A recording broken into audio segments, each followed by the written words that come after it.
Okay. Oh look, typical Ford. No motor transmission in it at all, and it's still leaking. Okay, fresh off the Texoma Ford F100 Roundup in Gainesville, we're back in the shop. Oh, that was a roll pan. And even more important than that, could this be the episode Tetanus decides to move on its own? This car has been nothing but fun. Let's see if we can make it run. The float wasn't even covered. Switching bays, switching. Try not to kill me.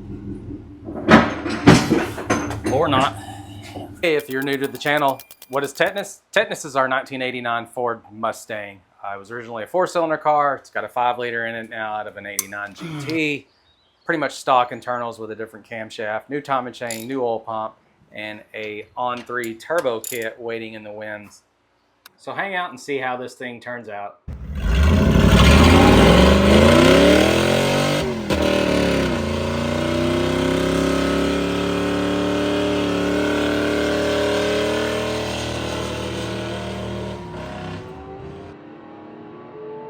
Well, put a drive shaft in this thing in case it actually works. Should probably get some bolts. I don't even think this is an 8.8. Greasy. Definitely need to pull this pan off and reseal it. We want the funk.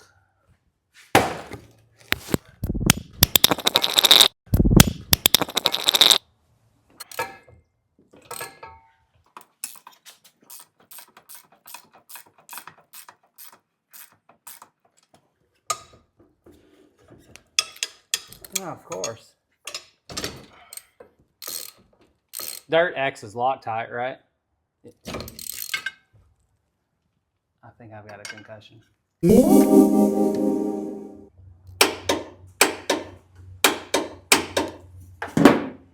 Put it in gear, see if I can't rock that starter loose.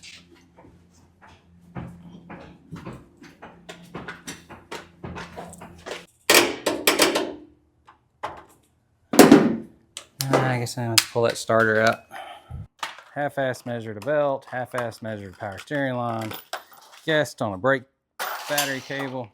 I think I'm over the big toolbox slot. It's not what it's all cracked up to be. Okay, so battery cable's on. Starter's still not working. I jump it here and it just clicks. Solenoid's working. I know it's not that.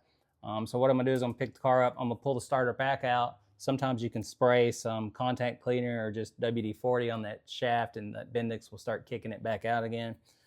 In the event it doesn't work, I'm gonna have to buy a starter. But you know, I was thinking the starter may have been the reason that the black car was parked from begin with. You know, maybe it was a scenario where the car didn't start and somebody didn't know why, and so it just stayed parked. We're getting closer to see if this old 5-liter will run.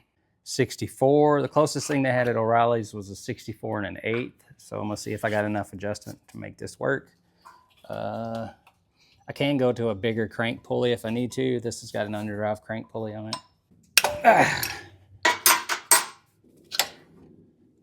Boy, it's close, man, it's close.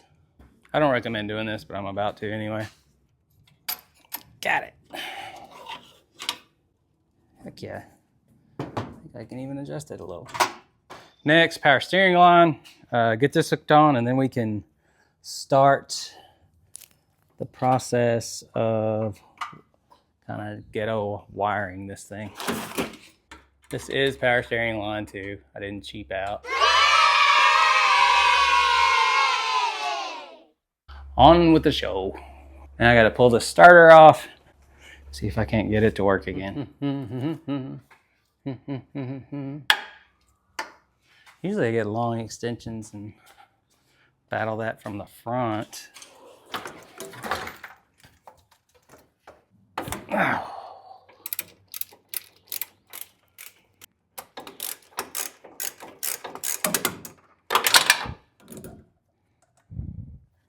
Just knew that was gonna pop me in the face. The cable's not really on it at all. That's probably what this was the whole time. Nope, it works. Yeah. Looks like I'm missing the bell housing bolt, which is cool. It's not really cool. Yeah. Starter works. Start wiring this dog. So I'm going to transfer the car over here. Now that we're to the point of putting the intake and stuff on, I'm gonna kind of just janky wire the ECU to fire, and then I'll probably just hot wire the fuel pump to run off a separate relay. I'm going to push this out, set it up over there, get it up on the wood things we made, and put water in it, oils in it, probably put transmission fluid in it, and then we'll at least see if this thing will run. If it'll start and idle, we'll see if it will actually pull out of the shop on its own, make sure the clutch is adjusted right. I don't have brakes yet. I only have a brake master cylinder, which I'm probably shooting myself in the foot by putting the upper on without doing that, but it is what it is. I don't have one and I don't want to wait, so. On with progress. But here it is in all its glory, still sitting out back here. The old Explorer, the gift that keeps on giving. And there is some type of muffler down there with a dual in. Why are we messing with this old Explorer again? Please don't let there be a snake in here. I want to grab the exhaust off of it. It is aftermarket. Please don't let there be a snake in here. And a little throatier. I'm going to try to possibly use it on the Bronco, I think, or maybe the wagon. Oh no, that sucks. After this is gone, the only thing left on this that I personally will be taking is the rear axle, and then off to the scrap yard in the sky for this old girl.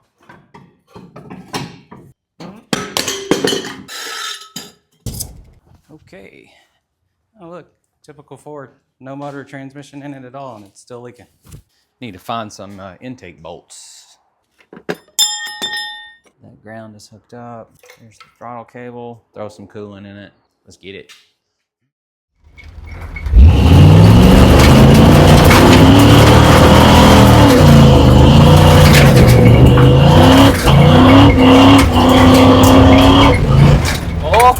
Okay, made some pretty good progress. Last night I got a different set of valve covers on it. These have an end game as far as capping it. They're trick flow valve covers, which is, I didn't really want to put them on there because that gives you the illusion there's some cylinder head going on in there. It is not. It's just the only set of valve covers I had that didn't have some random hole saw hole in them for some grommet venting nonsense. So I got the intake on. I got my elaborate silicone only gasketed EGR setup and throttle body on. I got the BBK mass aerometer that's tuned to 24-pound injectors installed. This combination should really work well. Once again, the goal here though is just to hear this run. I know it's got oil pressure. Got the belt on it now. Yeah, this might actually start. These two, the red and the blue and the red and the green.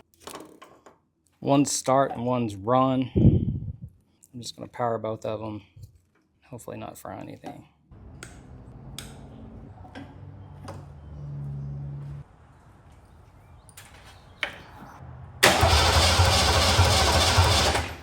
The reality of these Fox body swaps is super easy. If you have the standalone harness and ECU, it's literally just 2 wires you have to send power to. One's run, one's start. I don't remember which is which, so for now I'm just doing them both. But you'll hear the relays click. You'll hear it inside, the relays clicking, and you'll hear it in here even. There's a couple of relays down there for like the O2 sensors. Now, do these make the power that a Coyote does in stock trim? Absolutely not. But the aftermarket world for these has been in business for almost 35 years, and they still produce new stuff. You can put these combos in anything. I've got one in the 48, I've got one in the 59. It's so easy. And the strongest part about this motor is the reliability. They will last forever. I don't understand how long they last. Like, this motor had been sitting for 6 years, abandoned. If you've watched the video, it looked like it had 20,000 miles on it. I think the car had 110,000 miles showing on it. Who knows what they really have, because it's a manual cable and people unhook them. People, you know, brake speedometer cables, and they'll drive it for a year and a half, not racking up mileage. There's no sensor. So the durability alone makes that a feasible swap, even if you're not trying to make a hot rod. If you just want something that you do it once and you forget about it, that is the one. This won't run long on this because it's just 2 wires. No fuse, no relay, none of the things. Okay, so I'm gonna use jumper cables and to get this fuel pump set up over here to what we're calling, I guess, the command center, so to speak. That way I can control the pump from where I'm doing all the other nonsense. I don't remember if it's still got fuel in it. And it's apparently laundry day in the shop.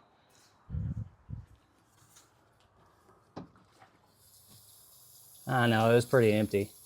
The float wasn't even covered. Of course, this is the best performance unleaded you can buy. That's 87 octane and goes in your lawnmower. Lawnmower's fast though. Don't get it twisted. All right, let's get all this crap out.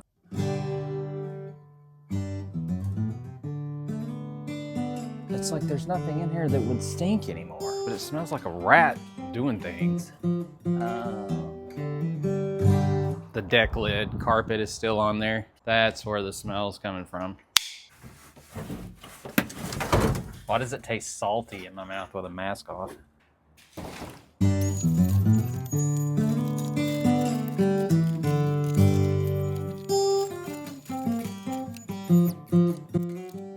Okay, so first things first, where do we want to mount this? Factory one would be about right here in the dash. We don't have to mount it to use it right now. Go ahead and cut the tape off all these. This will be added to that bundle. PA, I don't know what that means. Fuel pump, spare power. Towards the motor.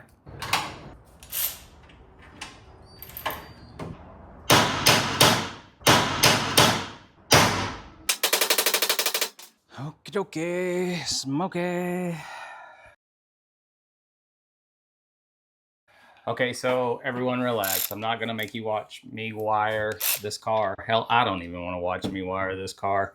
It's pretty simple though. I'm just gonna run this cheap ass fuse panel. I wanna say it's 12 circuit, 14 circuit. It's minimal. Like it doesn't even have headlight assembly in it. It's got a blinker and a flasher. I'm gonna run it through the factory Fox body key switch. It's got a run, which is just on and then start. Whenever you push the key forward, just engage the starter. I am having some issues with this switch. I think it's burnt out because whenever I key it forward to start, it will send power to the starter, but I lose power in the run. So that tells me there's one of those bars inside that switch that are faulty. It's a 35-year-old switch. So I've got one on order. It should be here about 2 today. So what I'm gonna do is I'm gonna move forward. I'm gonna go ahead and hardwire everything into place. I just know where to do it from doing these, but it's really not hard. Get a Chilton's book. Books are something we had before the internet.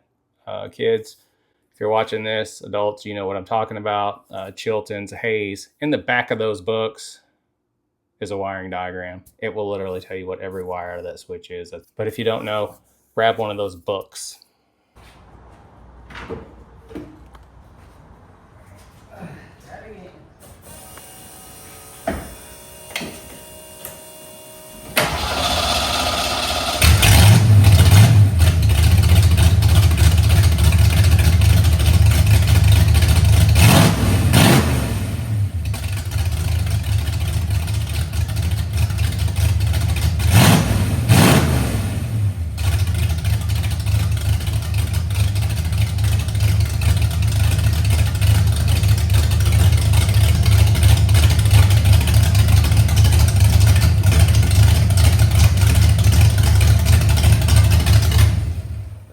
Put the seats in here just because I wanted them out of the office. I'm not sure if I drained it. I feel like I did. I don't hardly ever pull one of those out without draining it.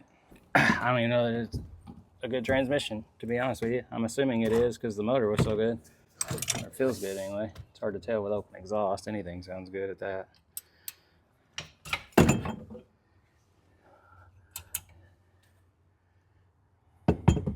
Pour it in. Drink up, drink up. I think it calls for ATF. That's what I'm putting in it. Let me know what you run in yours, if anybody even runs one of these anymore. I'd like to put one of these in the shoebox, if I ever get to that.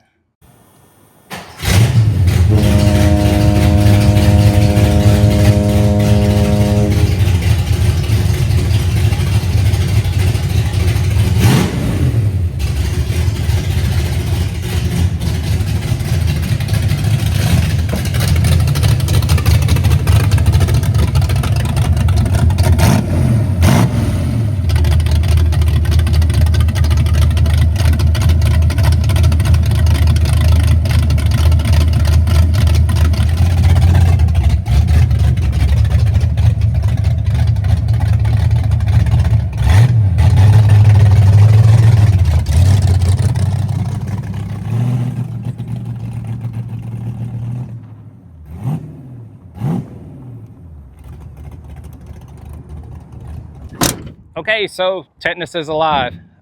Runs good, sounds amazing actually, but anything with open header sounds amazing.